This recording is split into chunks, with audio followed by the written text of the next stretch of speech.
right, Chapter 11 is venture capital methods, and we're going to do 3 passes at a simple idea, which is what happens when a venture capitalist invests money in your company? How is the dilution determined? And what happens as we add different layers of complications, such as putting a stock option pool for future employees? And also what happens if you project to need 2 rounds of capital and not just 1? So learning objective 1 is the VC method. Then we're going to apply it in 3 successive learning objectives. Learning objective 2 is the simple case of what happens if there's 1 round of financing from a venture capitalist, no option pool, and no more money needed. Learning objective 3 is slightly more complex, is let's add a stock option pool for future employees and managers.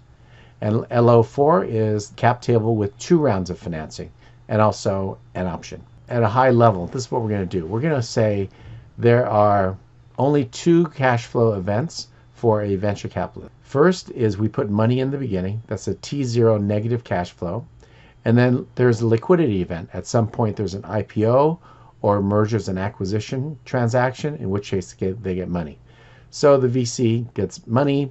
They can compute the rate of return for the cash out and the cash in, and that will determine their yield. Now, we work in reverse when it comes to the valuation.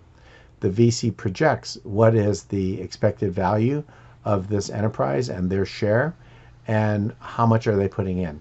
And this will determine the valuation and how much they need in terms of percentage ownership. First, we're going to say, what is the value at exit based on some projected business and comparables? Second is, how much money do we need? And based on that, how much do they get, they being the venture capitalists? Then we'll work through all the math to do what's called a capitalization table, which is showing who are the owners, what percent, and how many shares. So we're going to use a standard format for each of these 3. So we're going to start with this case, which is the basic scenario. So this is 1 funding, then an exit, no additional funding, and no option pool, with the following assumptions. First, that the founders have 2 million shares before the financing, that the funding required from the VC is $1 million, that the rate of return, since it's such an early stage, is 50% per year in their required return. Next, it will take 5 years from now to exit and reach an harvesting event, that the projected exit will be at a time when the venture is making $1 million in income at year 5, and that similar ventures, as our company, will have the following comparable, that there's a sales price of $32 million for a company similar to ours, but with double the income at $2 million income. So the steps we're going to look at are, what's the valuation of the company itself and then of the VC's interests? Step 2 is, what is the ownership of the VC and the founders and the price per share? And then step 3 is to complete a well-organized and clear capitalization table. So we're going to hop in and out of Excel during this particular lecture. All right, so if we look at this tab, it's exactly the same as what we saw in the PowerPoint slide. And what we see here is the scenario. And the first expansion we'll do is step 1. So we're going to determine the valuation using the venture capital method. So I'm going to go through this in the spreadsheet, and I'll upload both a blank and a completed one. The blank if you want to do it on your own and try it out. All right, so first, to determine what is the value of the company at exit. So we have a comparable. We were given that there's a comparable that had a sale price of $32 million, that the income of their company at the time of the transaction was $2 million. And from that, we can use a valuation multiple of, for every dollar of income, what is the dollar value in terms of market value. So it's market value divided by income. So that's 16. So for every dollar of income, this comparable company receives $16 in value. Next, we're going to say, well, what happens if this holds for us? That we're able to accomplish our target at year 5 of $1 million income. And if we are able to get 16 times, then we can estimate what our company's worth in 5 years. So $1 million times $16 of value for every dollar of income means our company will be worth $16 million at year 5. Sounds easy, doesn't it? Next, we'll look at the valuation from the standpoint of the venture capitalist investment. So their required return, as stated, was 50%. So let's pull that forward. The number of years is 5, so we'll pull that forward. Now here's the first calculation we have to do. If the company is worth 16 million at year 5, what is it worth today? So we go equals PV, open parens, the rate of return is 50%, comma, the number of periods is 5, comma, the payments are 0, there's no cash flow until the end, comma, the future value is 16.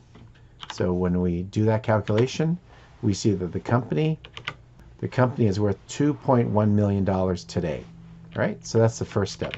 The company as a whole, this is worth $16 million at year 5, and that corresponds to a valuation of $2.1 million at time 0. All right, next step is step 2. Let's look at the VC ownership. So first of all, let's put in here the investment that they put in. They put out of their pocket $1 million. So they have $1 million out. Their required return, again, is 50%.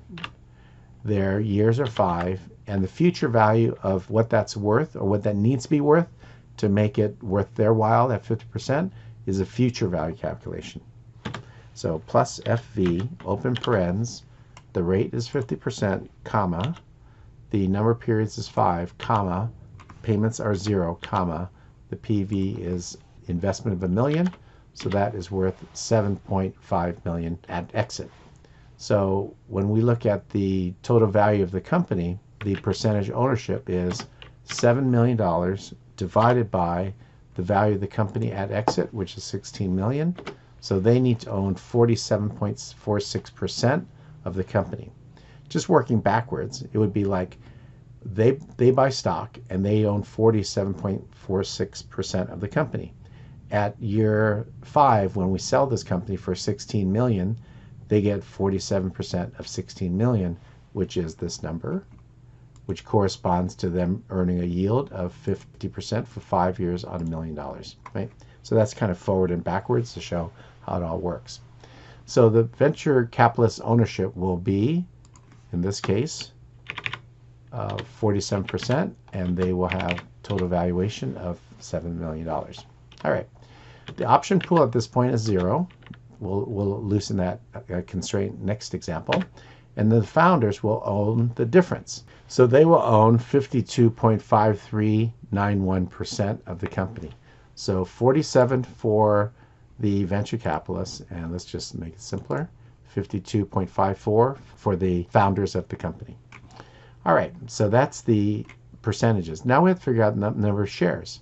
So what is the total amount owned by founders after the pool is established? In this case, there is no pool, so they will own this amount. Next is total shares, and we were given this. The total shares that they had was 2 million shares, and so therefore the total outstanding shares have to be 2 million divided by 52.54. So the number of shares will equal 3.8 million shares. So we're going to have to issue the difference to the venture capitalists. So the value per share, the value of the company, we determined earlier, was equal to this $2 million. The number of shares outstanding is 3.8. So the price per share is dollars per share, or 55 cents. So now we've established the percentage owned by the VC, the number of shares that will be issued to the VC, and what is the price per share. Now we're ready to do the cap table. So the cap table, as mentioned, is just an organized way to see who owns what. So we'll start with Series A because that's where we're at. The percent they own is 47%. The common shareholders will own 54%. The number of shares owned by the common shareholders is what they've always had, 2 million. And so therefore the total equals 2 million divided by the 52%, or 3.8.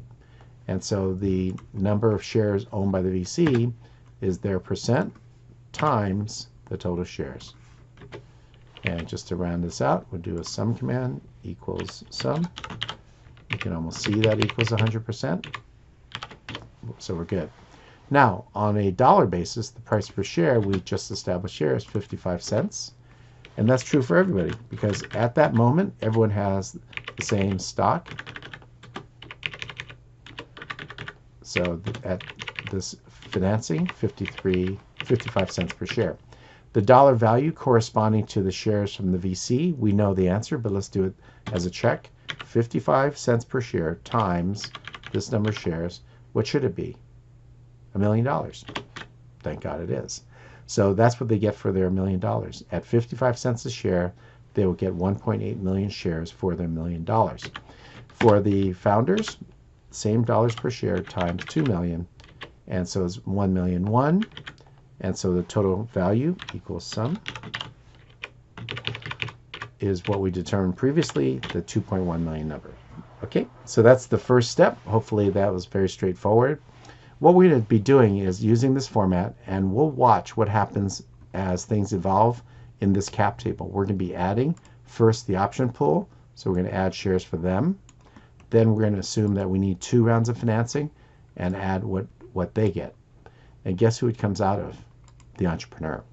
All right, in the book there are some shortcuts, and I'm not a real fan of shortcuts because I kind of like to see the numbers evolve, partly to check my own work and partly because the intermediate values are of interest. But if you want to check out the formulas, they do work. The number of shares to be issued would be the shares to the VC equals the founder shares times the acquired percent divided by 1 minus the acquired percent. And what this corresponds to is the same thing we saw before. The number of shares is 1.8 million shares to the venture capitalists. If we do price per share, it's saying, okay, the venture capitalists put in $1 million divided by 1.8 million shares, and that's 55 cents. Right? So again, we could do the math, but I like the spreadsheet method better because it leads to kind of intermediate results and a cap table that shows who owes what, both in number of shares and in market capitalization or value, let's say.